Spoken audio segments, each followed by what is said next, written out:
Mapagpalang araw po sa inyong lahat. Welcome pong muli sa ating programang Ating Pag-aralan.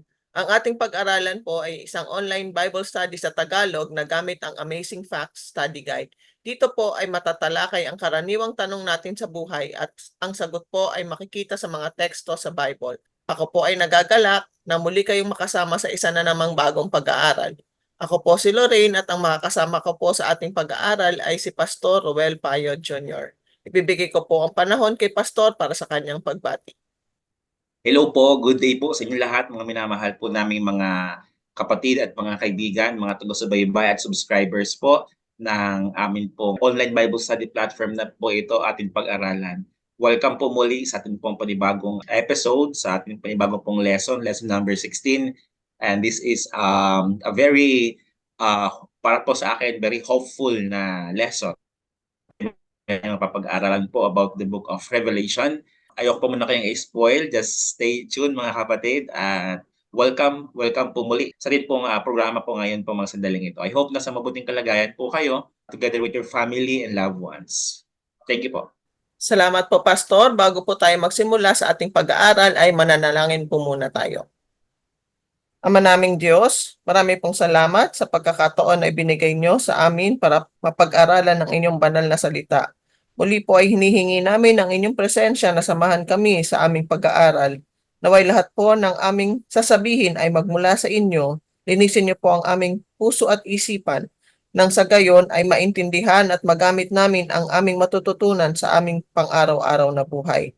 Nilalapit po namin sa inyo ang mga challenges at problema na aming pinagdadaanan. Alam niyo po ang mga ito, nilagay po namin ang lahat ng ito sa inyong paanan. Fill us, Lord, with your Spirit and guide us sa mga desisyon at mga gagawin namin sa aming pang-araw-araw na buhay. Patawarin niyo po kami sa aming mga pagkukulang at pagkakamali. Ito pong aming hiling sa inyong pangalan. Amen. Tayo po ay magsisimula na naman sa isang panibagong leksyon na may pamagat na Angels Messages from Space. Ang mga anghel ay totoo. Kung minsan ay tinatawag na mga kerubin o serapim. Ang makapangyarihang mga espiritong naglilingkod na ito ay makikita sa buong kasaysayan ng Biblia.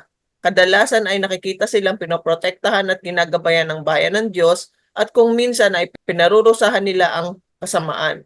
Ngunit ang isa sa kanilang pinakamahalagang misyon ay ihayag at ipaliwanag ang propesiya. Alam mo ba na may espesyal na sinabi ang Diyos sa pamamagitan ng mga anghel sa mga taong balisa sa ating magulong mundo? Sa Apokalipsis 14, inihayag niya ang mga kahanga-hangang mensahe para sa huling araw na ito. Mga mensaheng nakakode sa simbolismo ng tatlong anghel. Napakahalaga ng mga mensaheng ito. Hindi babalik si Jesus hanggat hindi natutupad ang lahat. Ang gabay sa pag-aaral na ito ay magbibigay sa iyo ng isang pangkalahatang ideya na magbubukas ng mata mo sa katotohanan. At ang sumusunod na 8 gabay sa pag-aaral ay maglalahad ng hindi ka panipaniwalang mga detalye. Kaya't maghanda ang personal na mensahe ng Diyos sa iyo ay malapit nang ipaliwanag. Para sa unang tanong, bakit tayo nag-aaral ng Apokalipsis? Hindi ba ito selyado, Pastor? Ayan po. Muli, magandang araw po sa inyo lahat mga kapatid, mga kaibigan. I'm so excited to discuss to you this lesson number 17 because this is very distinct. When I say things distinct mga kapatid na pag-aaral, I don't like to sound like tawag dyan, parang something na mayabang or boastful mga kapatid. If I am, please forgive me. Bakit ko po sinasabi po sa inyo ito mga kapatid? The point is this. Only handful group of people is studying this topic. Okay? When I say handful, hindi po masyadong madami. In fact, as far as I know, mga kapatid, only the Seventh-day Adventists, hindi po mga kapatid na mga Adventists, kami po ay only the group of people, as far as I know, if there are, now correct me if I'm wrong po mga kapatid, you can leave your comments there in the section box or the comment box. But as far as I know mga kapatid, the only group of people na nadi-discuss po sa topic nito is only the Seventh-day Adventists. Why? Because there is an important meaning of this 3 angels message. Natin pong pag-aralan po ngayon kapatid in the book of Revelation. Now, before I discuss or answer the first questions, mga kapatid, marami, when I say marami, talagang marami po talaga ng mga Christian denomination na ayaw po nilang i-discuss masyado ang aklat po ng Revelation kasi sabi nga po nila, ang aklat po ng Apocalypse ay napakarami pong symbolism, napakaraming mga hayop, etc., etc. And they don't understand kasi ano pong mga meaning noon at mga interpretations. So, again, mga kapatid, when I read the first chapter and the first verse, mga kapatid, ng Revelation, sabi nga po dito, kailangan siyang pag-aralan. Bakit? Sabi nga po dito, ang Apokalipsis ni Heso Kristo. Sa English, mga kapatid, the revelation of Jesus Christ. In other words, these 22 chapters of the book Revelation, mga kapatid, is discussing about the revelation of Jesus Christ. Okay? This is not about sa mga beasts. Yes, there are beasts. There are symbolism in this book. Yes, it's so hard to understand them. But mga kapatid, this symbolism, these signs na atin po makikita at mababasa po sa aklat po na ito is referring to Jesus Christ. Okay? Referring to Jesus Christ, His coming, His revelation, and everything around us, mga kapatid, kung gaano tayo kamahal natin pong Panginoong Jesus. Yes, to answer the question, mga kapatid, sabi nga po, di ba silyado na daw ang aklat ng Revelation? Bakit pa kailangan itong pag-aralan? You know what? There are 6, po mga kapatid, crucial reasons to study the book of Revelation. Okay? 6 na crucial na mga dahilan bakit siyang kailangan pong pag-aralan.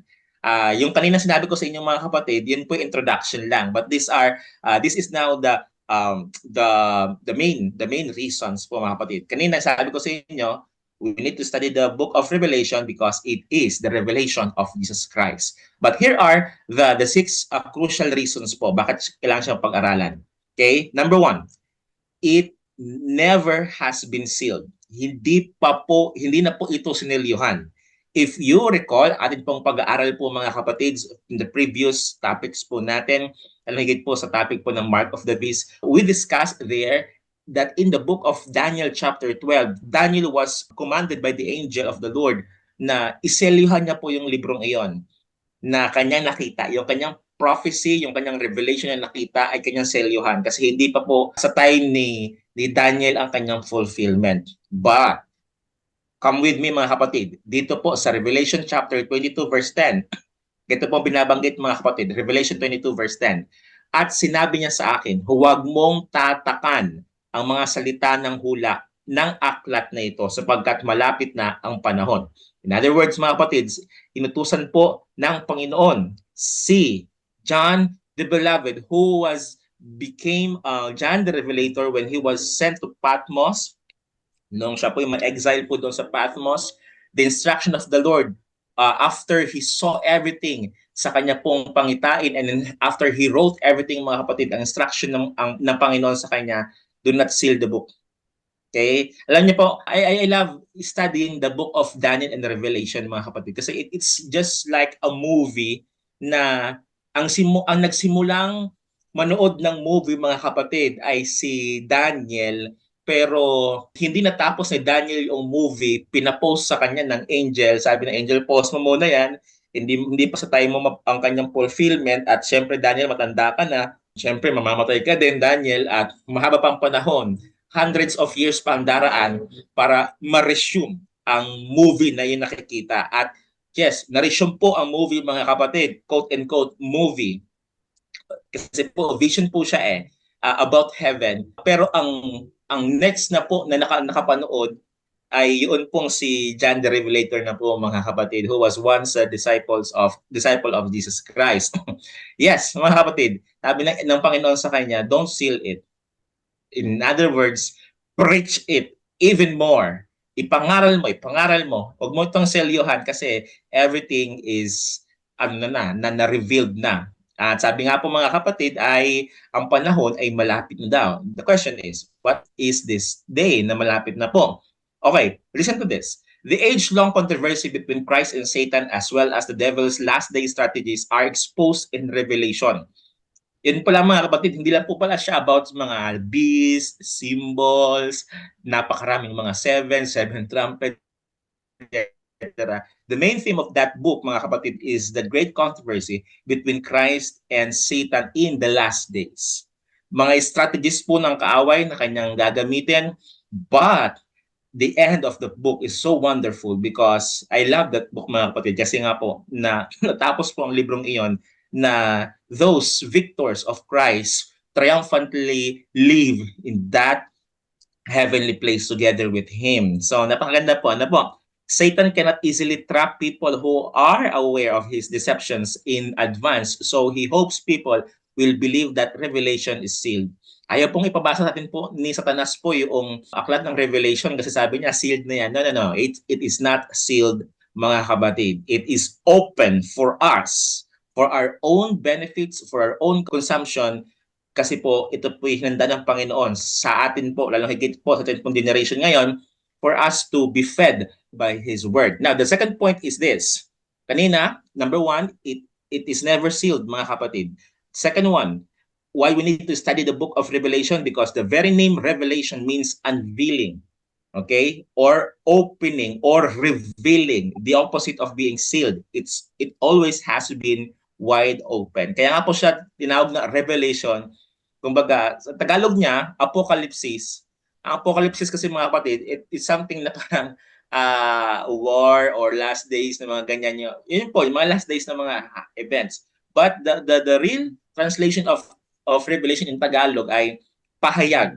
Kaya nga po siya reveal, pinahayag. So, the book of Revelation is never sealed at ito po ay always open for us. The third one, bakit kailangan pong pag-aralan po ang Revelation aside na ito po ay hindi po silyado na at ito po ay open always para po sa atin pong own reading. The third reason is Revelation is Jesus' book in a unique way. Okay? Yung napisabi ko sa inyo kanina, mga kapatid, sa introduction, ito po yung pangatlo pong reason po pala, mga kapatid, na ito po it always talk about Jesus Christ in a unique way. Kasi po ito po yung history ng church ng nagsimula po, in fact, ang Revelation na talagang binanggit po ang 7 churches. Those are literal churches po, mga kapatid, na binanggit po doon, how they struggle, how they triumphantly overcame temptations, etc., etc. At tapos po yung mga symbolism at lalo higit po yung struggles ng early church, persecution, etc., etc. And in the last days, how will Satan use a power, a system, na last episodes po natin pong pag-aaral is referring doon po sa papacy na sa last day ay gagamitin po ng kaaway. Okay? Those are the things, mga kapatid. So, Revelation, reveal po lahat. Kumbaga, ayaw kasi na Satanas, mga kapatid, ma-expose siya eh. So, this book is an exposure sa kanya pong mga deceptions in the last days. So, tanungin po kita, mga kapatid, if you want to be alarmed, if you want to be vigilant in these last days, if you want to follow Christ sincerely, if you don't want to be deceived by the enemy po, mga kapatid, my question is, syempre, anong gagawin mo para maging alert ka, maging awake ka, maging vigilant ka sa panahon na ito at para hindi ka matempt? Of course, pag-aralan mo yung mga strategies ng kaaway para hindi ka matempt o hindi ka mahulog sa kanyang trap. And the book of Revelation is one of the best book na natutulong po sa atin para hindi po tayo madaya, especially in the last days. It gives a word picture of Him, of Jesus Christ, mga kapatid.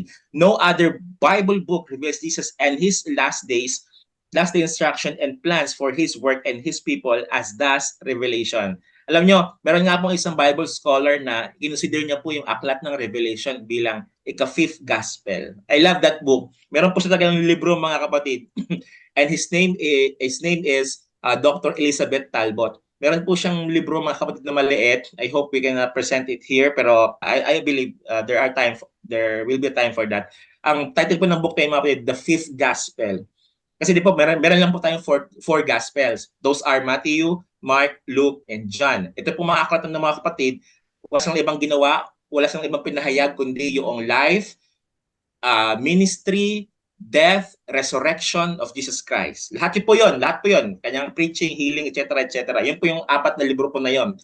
Meron silang kanyang angle, how they describe, how they narrate Jesus Christ's ministry while He was here on earth. He told us Christ's ministry for 3.5 years. Andun po yung sa mga aklat po na yon. Pero ito pong Revelation ay ika-fifth gospel. It's because the author of this book, mga kapatid, is one of his disciple, John. So many Bible scholars espouse the idea na ito pong book of Revelation ay ika-fifth gospel. Kasi nga po, ito po ay nagpapatungkol po kay Jesus Christ. Na pang-apat po mga kapatid, Revelation is written primarily for and geared to the people of our day just before Jesus' return. Mga kapatid, we believe Christ is coming for the second time around. But mga kapatid, ang aklat ng Revelation is one of the books of the Bible na tutulong po sa atin na mas lalo tayo maging excited sa kanya pong pagpaparito. Kasi po, ang manner ng pagpaparito ng ating Panginoon ay nasa aklat po na ito. At nandito rin po sa aklat na ito mga kapatid, how will Satan imitate his second coming? Okay? So talagang, ito pong aklat na ito mga kapatid ay talagang exposure po talaga ng mga deception ni Satan po sa last days. But of course, this is also a book na talagang sinasabi na this is the way Christ returned for the second time around, but this is also the way Satan will imitate. So para hindi kayo madaya, kayo mga naniniwala sa kanya for the last days, para hindi kayo madaya po ng Satanas. So listen. So let us read the book of Revelation, mga kapatid. So this is solely the main purpose of this lesson number 17 po, mga kapatid. Now, ano pa? Ikalima po, mga kapatid. A special blessing is pronounced upon those who read Revelation and heed its counsel. Basahin ko po sa inyo, mga kapatid. Dito po sa Revelation chapter 1 verse 3. Sabi po dito, mapalad ang bumabasa at ang nakikinig ng mga salita ng hula at tumutupad ng mga bagay na nangasulat doon sapagkat ang panahoy malapit na. Take note the first word, mapalad. Sa English pa po ay blessed. Sa Greek po ay makarios. Ibig sabihin po mga kapatid, alam niyo ba sa tang blessings or mapalad? Hindi lang po siya swerte. Kasi yung swerte, pag tumataya ka lang, pag nagsusugal ka, di ba? Parang ganun yung parang out of 100%, ilan lang percent ng chance mo manalo. Yan yung swerte. Pero mga kapatid, yung mapalad talagang, it is more than swerte. It is more than fortunate. Mapalad niya po eh. Ang kanyang definition po sa Greek ay talagang, you are more blessed, more lucky, kung may ganun pong word, mga kapatid. Bakit? Kasi when we read the book of Revelation, mapalad daw po tayo na bumabasa.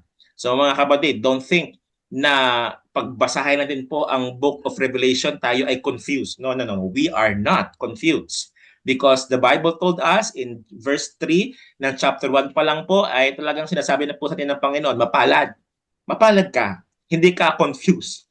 Hindi ka malilito. Mapalad ka because you are reading the book in the last day, the book of Revelation. And last po mga kapatid, sa ika-anim po na reason bakit we need to discuss or study the book of Revelation, Revelation described God's end-time people, His church, you and me po mga kapatid, with startling clarity. It makes the Bible come to life when you see the last day events depicted in Revelation taking place. It also tells precisely what God's church should be preaching in the last days. Mga kapatid, akin pong babasahin sa inyo for a while ang Revelation chapter 14 kasi po meron pong mga angels po. And in fact, these are the main topic ng lesson number 17 po mga kapatid. Kasi po ito pong three angels message is the guide message.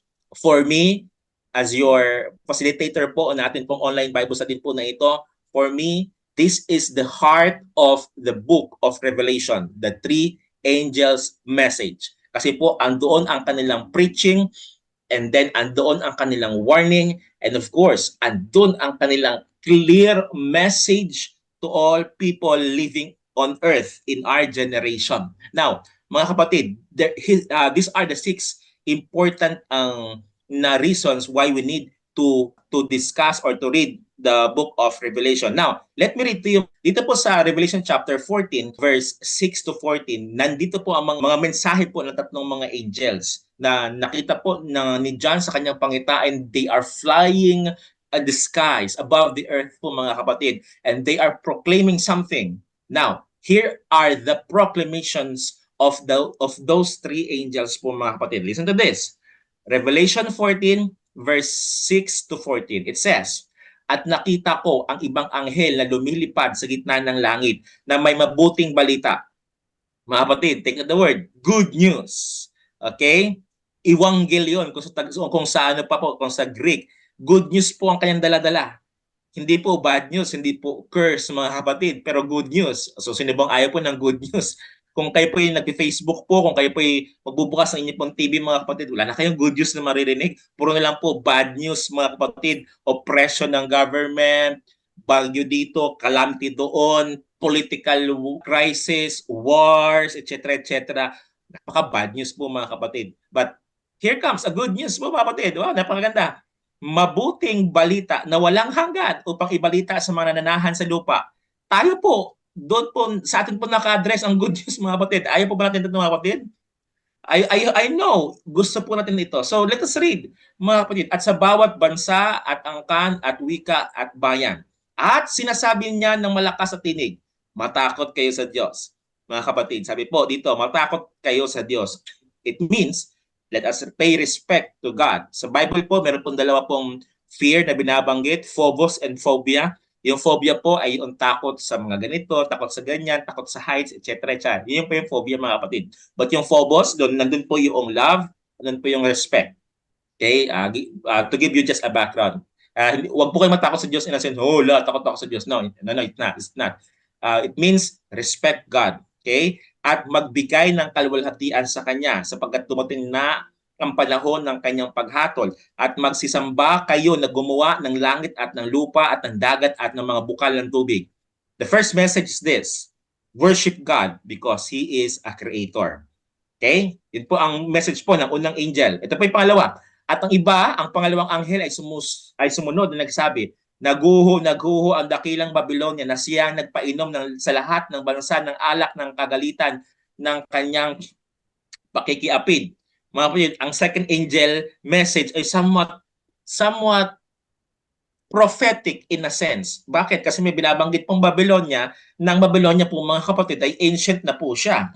Okay? Now, this is not an ancient Babylonia. The ancient Babylonia, ruins na po sila mga kapatid. Okay? Wala na po yung ancient Babylonia. Ang Babylonia po ngayon ay wala na po. Ang kanyang bansa na kanyang current na bansa po ngayon ay Iraq. Pero ang Babylonia po before, the empire, the first empire po doon po sa aklat ni Daniel, sa kanya pong vision po mga kapatid at sa vision po ni Haring Nebuchadnezzar, long ago na po yun na ruin. Now the question is, bakit ito po ay binabanggit ng pangalawang anghel, naguho ng Babylonia? Well, in fact, naguho naman talaga na yun. Mga kapatid, ang Babylonia po kasi, it means confusion. Okay? Yung nga po sabi po, ang word po na Babylonia, Babylon. Ang first four letters po niya ay baby. Ang baby po ay nagbabubbles, yung bubbles. Ibig sabihin po, hindi natin maunawaan yung word ng baby. Now, in the future daw po, in fact, not just in the future, but shall I say this, that teaching, that church is now existing nowadays, and that church is teaching somewhat confusion. Nakakalito po yung kanya pong katuruan kasi hindi po siya biblical founded. Hindi po siya biblically founded. Nakakalito ang kanyang mga turo kasi more on tradition. Pero po ang message ng pangalawang angel, naguho na. Ibig sabihin, there will be a time na mafo-fold down yung kanyang teaching sapagkat ma-expose ang kanya pong teaching na mga mali. Okay? Again, yung revelation po na aklat ay i-reveal po yung mga false teachings ng Babylonian na ito. Kaya nga po guguho po siya mga kapatid. But that will be in the near future. Ano po yung pangatlong message? Verse 9. At ang ibang anghel, ang pangatlo, ay sumunod sa kanila na nagsasabi ng malakas at tinig. Kung ang sino man ay sumamba sa hayop at sa kanyang tanggap ng tanda sa kanyang noo o sa kanyang kamay, ay iinom din naman siya ng alak ng kagalitan ng Diyos, verse 10, na naghahandang walang halo sa sinuman ng kanyang kagalitan at siya'y pahirapan ng apoy at supre sa harapan ng banal na mga anghel, sa harapan ng kordero. Mga kapatid, ang third angel's message ay nagsasabi po na don't accept the mark of the beast. And good news, last lesson po, if you are listening to this episode po mga kapatid, bakit ko nire-refer po sa inyo yung last lesson? Kasi po nandun po natin na-reveal yung pong mark of the beast. Okay? So, for you and me not to accept that mark of the beast, kasi po sabi po sa third angel's message, wag natin tanggapin ang mark of the beast, otherwise, the wrath of God will fall on us. Okay? So, if you are asking the question, Pastor, what is that mark of the beast? So please, watch our previous episode po mga kapatid, lesson number 16, kasi doon po namin in-expose po yun pong mark of the beast. Okay po, lesson number 16 and I think, 16 and 15. Now, mga kapatid, sabi pa dito, verse 11, at ang usok sa harap nila ay napailan lang, magpakailanman-kailanman, at sila'y walang kapahingahan, araw at gabi. Silang mga nagsisamba sa hayop at sa kanyang larawan, at sino mang tumatanggap ng tanda ng kanyang pangalan. Narito ang pagtitiyaga ng mga banal, ng mga nagsisitupad ng mga utos ng Diyos at ng pananampalataya kay Jesus. At narinig ko ang isang tinig na mula sa langit na nagsasabi, isulat mo, mapalad ang mga patay na nangamatay sa Panginoon, nangamatay sa Panginoon mula ngayon. Oo, sinabi ng Espiritu, upang sila'y magpahinga sa kanilang mga gawa, sapagkat ang kanilang mga gawa ay sumusunod sa kanila. At nakita ko, narito ang isang alapaap na maputi, at nakita ko ang nakaupo sa alapaap, ang isang katulad ng isang anak ng tao, na sa kanilang uloy may isang putong ng ginto, at sa kanyang kamay ay may isang panggapas na matalas. Mga kapatid, purihin ng Panginoong Diyos, this is the second coming of Christ. Okay? After the preaching of the three angels' message, Christ's coming is sure. Salamat po, Pastor. Sa ikalawang tanong, inatasan ng Diyos ang kanyang simbahan na dalhin ang ebanghelyo sa bawat nilalang. Ito ay ayon sa Marcos chapter 16 verse 15. Paano niya ipinakita ang sagradong gawain ito sa Apokalipsis? Pastor? Yan mga kapatid, atin po manabasahin po yung Mark chapter 15 verse 15. Kasi po, very specific po ang instruction po ng Panginoon. Instruction niya sa kanyang mga disciple before he was ascended back to heaven po mga kapatid. It says here, Mark chapter 16 verse 15. It says here, at sinabi niya sa kanila, magsiyaon kayo sa buong sanlibutan at inyong ipangaral ang ebanghelyo sa lahat ng kinapal.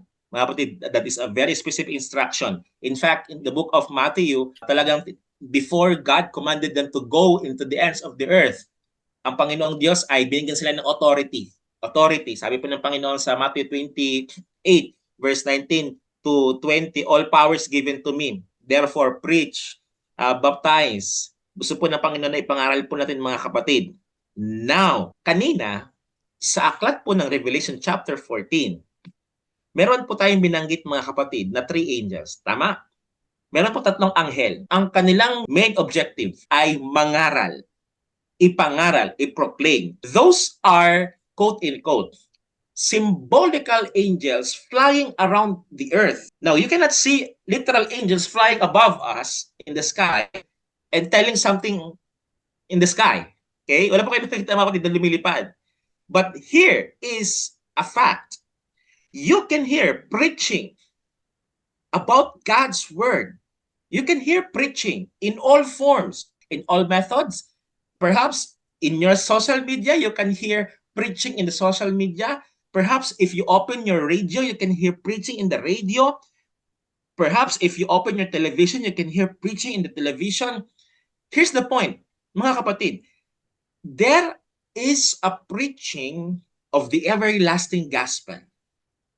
Yun po yung angel. Bakit? Kasi po yung word na angel literally means messenger.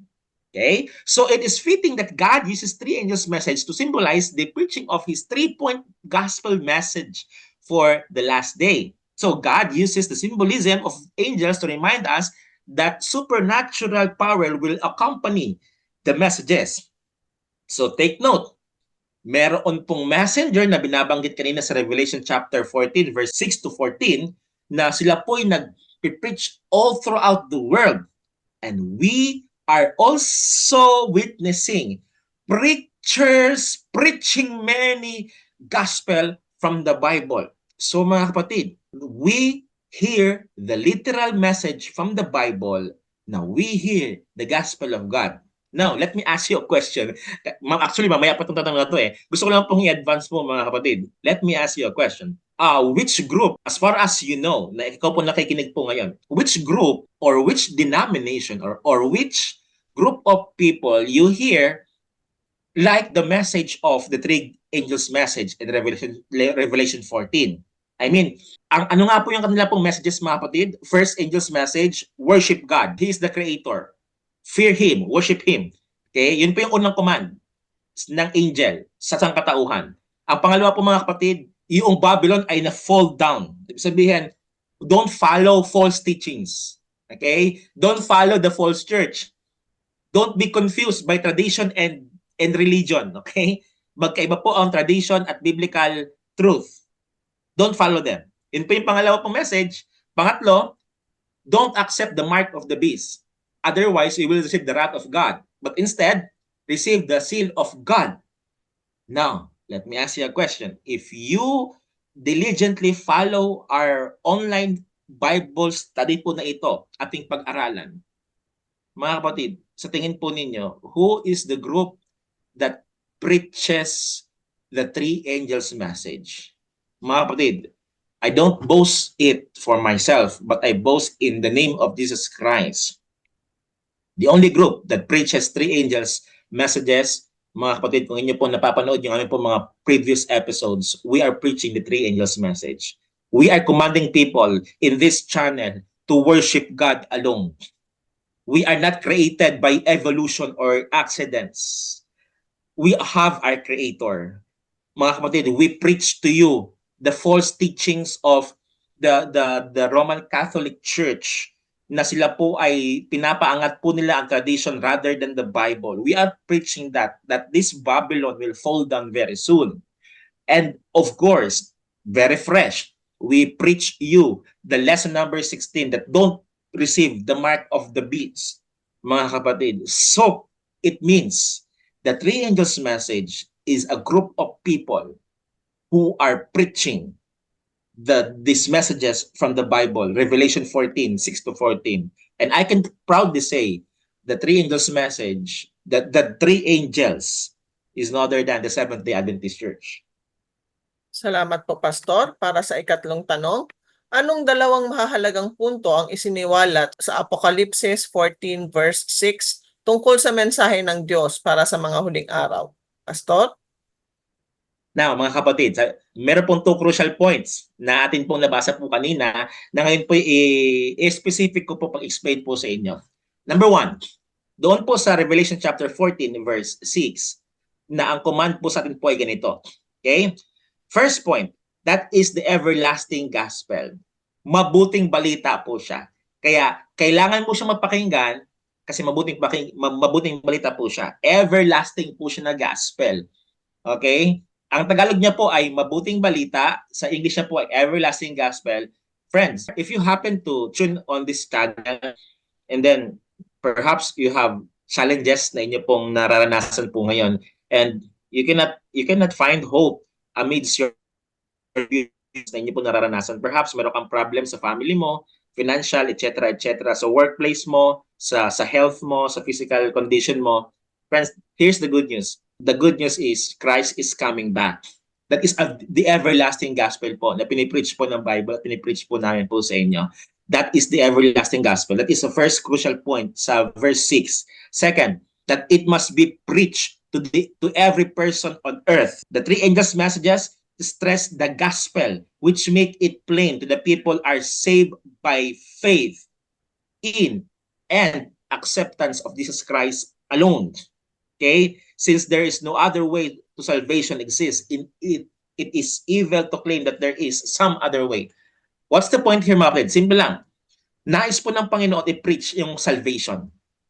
Salvation by grace, not by works, mga kapatid. We are we are given a good news na ang good news po, meron pong Kristo na namatay para po sa atin. Meron pong Kristo na nagligtas po para po sa atin.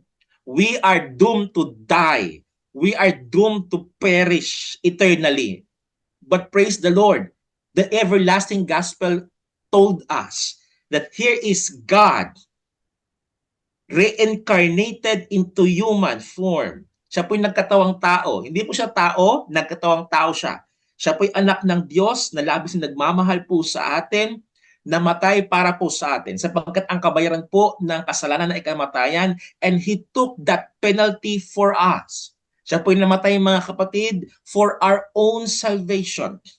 That is the everlasting gospel. So yun po yung two crucial point po ng verse 6 pa lang po, mga kapatid. And we are again reminded that this verse alone in verse 6 lang po, mga kapatid, ano po? Para po sa akin, ito po yung repetition ng John 3:16. For God so loved the world that He gave His only begotten Son. Although hindi po siya word for word po dito, pero sabi nga po sa verse 6 po, mga kapatid, this is a good news, everlasting gospel. And I say, praise the Lord. Kasi po, ang Panginoong Diyos ay labis na nagmamahal sa bawat isa po sa atin. Salamat po, Pastor. Para sa ika-4 na tanong, anong 4 na natatanging punto ang saklaw ng mensahe ng unang anghel? Pastor? So mga kapatid, here are the 4 distinctive points or messages po doon sa unang angel. Okay? Now, let me read to you again, mga kapatid. Ito po sa Revelation chapter 14. Dito po binabanggit, mga kapatid. Let me read to you before we discuss the 4 distinctive message. Verse 7, ito po sinasabi. At sinasabi niya ng malakas na tinig, matakot kayo sa Diyos at magbigay kaluwalhatian sa Kanya, sapagkat dumating na ang panahon ng Kanyang paghahatol at magsisamba kayo sa gumawa ng langit at ng lupa at ng dagat at ng mga bukal ng tubig. First distinctive message of that first angel's message. Fear God. It means po, mga kapatid, na we should revere God. Sabi ko po sa inyo kanina, we need to respect, pay reverence. Kasi po in that way, when we pay reverence to God, when we respect Him, when we obey Him, mga kapatid, it means we love Him. We trust Him. And we are eager to do His bidding or His commands. So, syempre, pag, halimbawa, ikaw, sa asawa mo, kung takot ka sa asawa mo, hindi ibig sabihin takot ka sa asawa mo kasi takot kang mapalo or mapagalitan. Okay? It means you love your wife. You love your husband as well. Vice versa lang po yan. Hindi ibig sabihin na sinunod mo yung utos nila kasi takot kang bungangaan or takot kang hiwalayan. No. You obey because you love. So mga kapatid, it means sa husband and wife na relationship, we obey our spouse because we love. Okay? The same with God. We fear God, we obey His commands because we love Him, not because we are afraid of hell or we want heaven. Kaya nga po sabi, mga kapatid, sa John chapter 14:15, if you love me, keep my commandments. Mga kapatid, it boils down to love once again. Now, sabi po dito, trust, yan. This keep us from evil. Mga kapatid, if we fear God, malabo or malayo na tayo po ay mag-commit ng sin or magkaroon ng kasalanan po or obey sa evil, okay? If we respect God, if we fear God, in return po, mga kapatid, tinutulungan po natin po mga sarili na lumayo sa kaaway. Bakit? Kasi ito po yung command ng Panginoon. In fact, this is our whole duty. Sabi nga po ni Solomon sa Ecclesiastes 12:13, sabi po ni Solomon, fear God and keep His commands, His commandments, for this is the whole duty of man. Our duty, your duty, my duty is to fear God, to respect Him, to love Him. Number 2, na ika-second pong distinctive message sa first angel's message, mga kapatid, ito po, give glory to God. Ano po ibig sabihin ng give glory to God? We fulfill this command when we praise, thank, and obey God for His goodness to us. One of the major sins of the last day is unthankfulness. Friends, if we give glory to God, it simply means now we are worshiping Him. Okay? And worship is not just singing songs, listening to music, or listening to preaching, going to church. Friends, hindi lang po yun ang worship. Worship can be made by our body. Sabi nga po ng Apostle Paul, worship God through your body. Do you know that your body is a living sacrifice? Sabi nga po ni Apostle Paul sa Romans chapter 12, verse 1. So offer your body as a living sacrifice. Friends, it is easy to sing song in the church. It is easy to step down in the pews in the church while listening to the preacher. Pero yung atin pong mga sariling katawan ay sirang-sira dahil sa mga bisyo. Friends, giving glory to God means offering everything to Him, not obeying our own selfish desires. That means, mga kapatid, when we submit everything to God, yung ating mga sariling kagustuhan ay hindi natin sinusunod, it means we are giving glory to God. Third one, the hour of His judgment has come. Ano pa ibig sabihin na ang hour of judgment ng kanyang paghahatol ay dumating na? Ito pang ibig sabihin, mga kapatid. This indicates that everyone is accountable to God. And it is clear statement that the judgment is now in session. A number of translations say has come instead of is come. Yan. Ano pa ibig sabihin po, mga kapatid? Now, we need to be serious in our faith. That is the message there. Bakit po na sinasabi hour of His judgment has come? Kasi pag sinabi po na the hour of His judgment is not yet come, will come. Pag may salita po na will come, darating pa lang, okay lang yan. Hindi mo na ako magsiseryoso sa aking pananampalataya kasi hindi pa naman dumarating yung panahon eh. Friends, has come. It means dumating na po yung kanyang paghatol. In other words, ongoing na po yung paghahatol. So ibig sabihin, now is the time to be serious in your faith. Now is the time to be serious in my faith because the hour of His judgment has come. So friends, unang angels pa lang yan ha. Yung kanyang message, mga kapatid, unang angels pa lang yun. So let us be serious. Okay? The fourth distinctive message sa first angels po, ito po, worship the Creator. Ano po ibig sabihin ito, mga kapatid? Simple lang. Ito, this command rejects idolatry of all kinds, including self-worship and the theory of evolution, etc., etc. Friends, itong message na ito ay nagtuturo sa atin doon po sa fourth commandments ng Panginoon. Ano po yung fourth commandment ng Panginoon? Remember the Sabbath day to keep it holy. Doon matapos yon? Hindi. For in 6 days, sabi ng Panginoon sa verse 9, for in 6 days, God made the heaven and earth. Kaya ikaw hindi ka gumawa. Huwag kang gumawa ng mga bagay-bagay in the 7th day.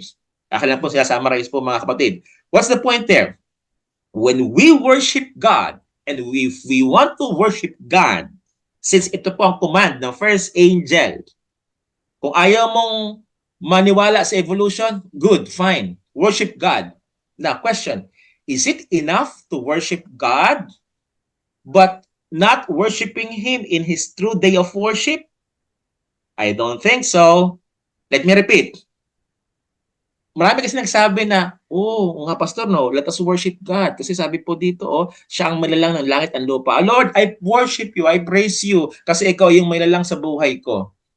But if you are not following the very essence of worshiping God, medyo may problema tayo dun, mga kapatid. Kasi worshiping God, ang binabanggit po dito, siyang malalang ng langit at ng lupa. Ang original text niya po, mga kapatid, ay nandoon po sa fourth commandment. Remember the Sabbath day to keep it holy. For in 6 days, God created the heavens and the earth. Muling inulit po, mga kapatid. So, ibig sabihin, if you want to worship God, worship Him in His sanctified day. And that is a Sabbath day. Inulit po sa atin, mga kapatid, na if you want to worship God, then worship Him in His true day of worship. And that is a Sabbath day. So, ibig sabihin, mga kapatid, the first angel's message is package po, mga kapatid. Kasi meron po siyang 4 distinctive message. And the last distinctive message po niya sa first angel's message is simply worship God in His true Sabbath day. Salamat po, Pastor. Sa ikalimang tanong, ano ang taimtim na pahayag ang ginawa ng ikalawang anghel tungkol sa Babylonia? Ano ang hinihimok ng anghel sa Apokalipsis 18 na gawin ng bayan ng Diyos? Pastor? Ayan, mga kapatid. So, kanina nag-spoil ako ng konti sa inyo mga kapatid kanina. Okay? Now, let me discuss it more specifically. This question number 5. Doon po sa ikalawang mensahe po na angel. Again, let us read mga kapatid. Doon po sa ikalawang message po na anghel. Sabi po dito, ang ibang anghel, ang pangalawang anghel ay sumunod sa verse 8 na nagsasabi, naguho ang dakilang Babylonia na siya nagpainom sa lahat ng bansa ng alak, ng kagalitan, ng kanyang pakikiapid. So, ibig sabihin po, itong Babylonia na ito, naguho na siya at kasi siya ay nagpapainom ng alak. Ang tanong, ano po yung alak? Nakakalasing, tama di ba? Ibig sabihin, ang taong lasing, clouded yung kanyang judgment. Ibig sabihin, hindi siya marunong siya judge pero influence na po ang kanyang judgment ng alak. Now, the problem with this Babylon ay siya po inatulan ng Panginoon kasi nagpainom siya ng doktrinang hindi clear.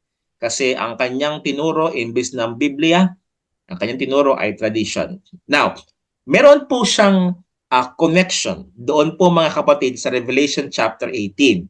And we're going to discuss mga kapatid doon po sa Revelation chapter 18.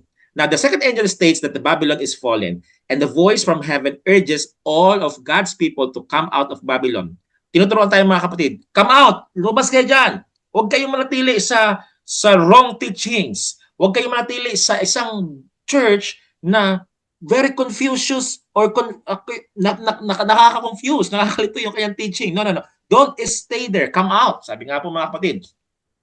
And then, at once, they will not be destroyed along with it unless you know what Babylon is. You could easily end up staying in it. Think about, ito po mga kapatid, akin po babasahin po sa inyo. Revelation chapter 18, verse 1, 2, and 4. It says here, pagkatapos ng mga bagay na ito ay nakita ko ang ibang anghel na nananaog mula sa langit na may dakilang kapamahalaan at ang lupa ay naliwanagan sa kanyang kaluwalhatian. At siya ay sumigaw ng malakas ng tinig, nagsasabi, naguho ang lakilang Babylonia at naging tahanan ng mga demonyo at kulungan ng bawat espiritong karumaldumal at kulungan ng bawat karumaldumal at kasuklam-suklam ng mga ibon. Verse 4, at narinig ko ang ibang tinig na mula sa langit na nagsabi, mangagsilabas kayo sa kanya, bayan ko, upang huwag kayong mga ramay sa kanyang mga kasalanan at huwag kayong magsitanggap ng kanyang mga salot. In other words, there are still faithful people of God in that group. When I say faithful, they are so sincere. But the problem is, sincerity is not enough. If you remember, mga kapatid, I always tell you that in this YouTube channel po, mga kapatid, sa ating pong program, ating pag-aralan, I always say that sincerity is not enough because you can be sincerely wrong. At ang advice po ng Panginoon para po doon sa mga quote-unquote sincere niyang mga anak, however, sila po nasa wrong group. Nandun po sila sa Babylonia, mga kapatid, sabi po ng angel sa kanila, magsilabas kayo dyan. Hindi yan biblically founded na grupo na kanilang teaching ay hindi biblically sounded. Ibig sabihin, ang kanilang authority ay nasa tradisyon, ang kanilang teaching ay more tradition, at kanilang authority at kanilang kapangyarihan ay nandoon sa leader ng kanilang church, wala sa Bible at wala kay Jesus Christ na siyang head ng church. Ang command, mga kapatid, ng Panginoon sa kanila, mangagsilabas kayo diyan. Friends, the only group, I think, aside from the Seventh-day Adventist Church, of course, maraming mga Protestants, kaya nga po tinawag silang Protestants, sila po lumabas doon sa Mother Church na Roman Catholic Church. But alam niyo po ba, sabi ng Roman Catholic Church doon sa mga Protestant Church, na linggo pa rin ang kanilang pinangingilin? Wala tayong kaibahan. Tinanggal niyo lang yung rebulto ninyo, pero pare-pares pa rin tayo na Sunday worshipers. Friends, alam niyo po ba, the only group na talagang nagpo-protest hanggang ngayon is the Seventh-day Adventist Church. Kasi nagpo-protest po kami na mali ang Sunday worship, mali ang may rebulto, mali ang mayroong dinidestroy mo yung katawan mo, etc., etc. Friends, again, if you happen to feel hurt by this message, again, let me say sorry. But the Bible told us, mga kapatid, I am just paraphrasing, the Bible will not comfort you with a lie. The Bible will hurt you with truth. Kaya nga po sinabi po sa Hebrews, mga kapatid, na it is just like a sword with two double-edged sword. Kasi masakit po talaga siya. Okay? So this truth is hurtful, but this truth will set you free. So, friends, the Bible and the second angel's message is simply telling us, don't stay in the group or in the teaching that you know, because God gave you common sense. God gave you a freedom to choose. God gave you a sanctified mind na makaalam kung anong tama at mali. If you happen na ma-discover mo na, teka lang, parang mali na itong teachings ng aming church. Teka lang, bakit yung sinasabi ng aming leader ay wala sa Bible? Teka lang, bakit sabi ng leader namin mas above pa ang church kaysa sa Bible? Diba ang Bible ang salita ng Panginoon? Friends, think it many times. And if you think it many times, mga kapatid, decide to follow God rather than your church leaders. So this is the message of the second angel's message. Salamat po, Pastor, sa ika-6 na tanong. Laban saan ang taimtim na babala ng mensahe ng ikatlong anghel? Pastor? Laban saan? Yan, napakaganda po, mga kapatid. Kanina po, ako pong binanggit po sa inyo, mga kapatid, yung pangatlong mensahe po ng angel. Let me read again to you. Revelation 14, ito pong binabanggit po, mga kapatid, sa verse 9.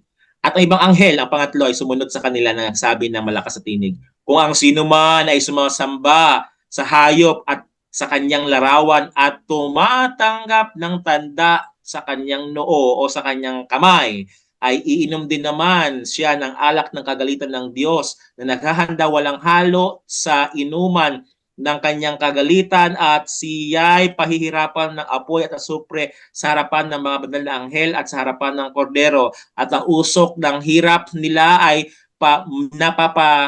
napaiilang lang magpakailan-kailanman, at sila'y walang kapahingahan araw at gabi. Silang mga nagsisamba sa hayop at sa kanyang larawan at sino mang tumatanggap ng tanda ng kanyang pangalan. Friends, this is a very serious message. This is a very crucial message.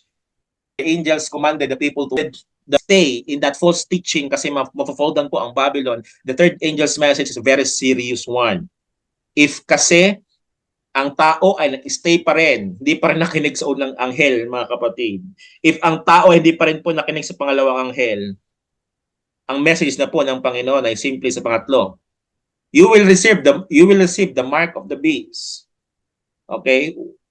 Kasi continuous rejection po Continuous rejection po ng kanyang salita ay magli-lead out sa tao na tumanggap ng kanyang wrath ng Panginoon.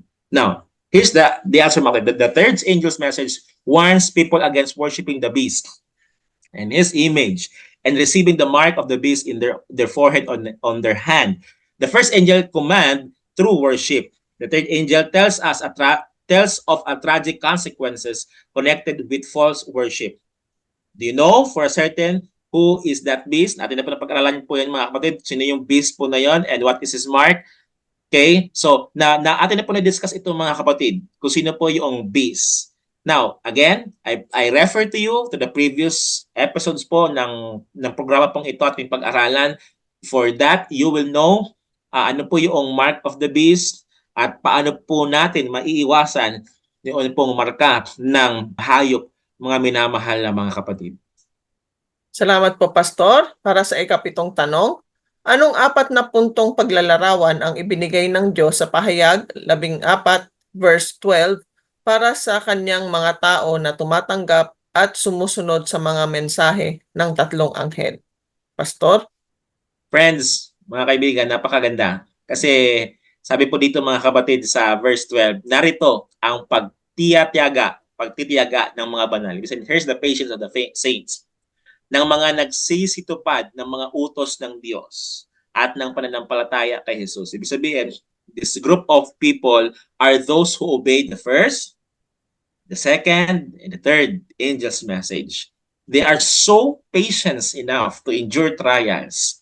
At dumating ang point sa kanila pong buhay na paparangalan na po sila ng Panginoong Diyos. Ito maganda, mga kapatid. Listen to this. they are patient, persevering, and faithful to the end. Yes, hindi sila perfect, nagkakamali po sila, pero at the end of the day, before the close of probation, they choose with their hearts, with their minds, na maglilingkod sila sa Panginoon hanggang sa wakas. At hindi na po yun mawawala sa kanila. Sila po'y siselyuhan na po ng Panginoon, mga kapatid. At hindi na po sila makakagawa ng pagkakamali in the future before Christ comes. Okay? Sila po'y faithful po, mga kapatid, hanggang sa wakas. God's people reveal Him by their patient, loving conduct, and by their faithfulness to holiness in their lives. Friends, we need to be faithful. We need to be patient. So, ano pa ibig sabihin po nun? Kasi nakakalungkot lang eh.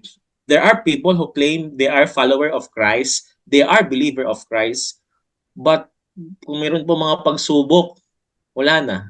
The problem is, nakakalungkot, sila pinawawalan sa pananampalataya, or worse, sila ay nagkikling na sa kaaway po, mga kapatid. Sila po yung nakikijoin na po doon sa mga maling mga gawain. Okay, number 2, they are saints or holy ones because they are fully on God's side. Sila po ay tinawag pong banal kasi sila po yung nagtsatsaga, but moreover, tinawag po silang banal because sila po ay nasa panig po ng Panginoon. Okay? Tanong, ano pong kanilang distinction? Bakit sila po tinawag na banal? Aside sa sila po yung patience. Ito po, mga kapatid. Pangatlo, because they keep the commandments of God. Meron po silang trademark. Sila po ay sumusunod po sa 10 utos po ng Panginoon. Alam mo yun, maraming sabi po dito, mga kapatid, na, pastor, hindi naman yan 10 utos. Friends, kung babasahin niyo po yung Decalogue, kasi po ang Greek word po ng commandments po na nakalagay po dito sa verse 12 ay Decalogue. Ang Decalogue, mga kapatid, sa Hebrew ay Torah, na ibig sabihin po noon ay nag-refer po sa 10 Commandments. So, kasi nasabi, ay hindi naman yan, pastor, 10 Commandments, yan yung love one another as God loves you, yun yung commandment ng Panginoon. Friends, no. Yes, God commanded for us, all of us, to love one another. Pero ito pong context na to iba. Ito pong nagsasabi dito na nagsisitupad ng mga utos ng Diyos. Ibig sabihin po na ang mga utos ng Diyos, ito po yung Decalogue, ang ibig sabihin po nito, mga kapatid, ay walang iba kundi po yung 10 Commandments. So ibig sabihin, ang criteria para po matawag tayong here is the patience of the saints, sila po nasa side ng Panginoon because sila po ay 10 Commandment believing Christians. Let me repeat. Bakit po sila tinawag po na faithful and holy? Because they are a 10 Commandment keeping Christians. Again, hindi po sila sumusunod sa 10 utos para maligtas. Sila po'y ligtas na. But the fruit of their being saved ay nakikita po sa kanila pong buhay and how they live the 10 Commandments, mga minamahal na mga kapatid. So they have faith of Jesus. And po ibig sabihin po na meron silang pananampalataya na Jesus. This also can be translated faith in Jesus. In either case, God's people fully follow Jesus and faithfully trust Him. Ibig sabihin po ng pananampalataya ng Jesus ni Jesus, may nasabi kasi mga kapatid na ibang translation at pananampalataya ni Jesus or pananampalataya kay Jesus. Either ways, isa lang pong ibig sabihin po ng mga kapatid. They have the faith of Jesus. And the faith of Jesus, what kind of faith Jesus Christ portrayed when He was here on earth? He was so obedient to the Father.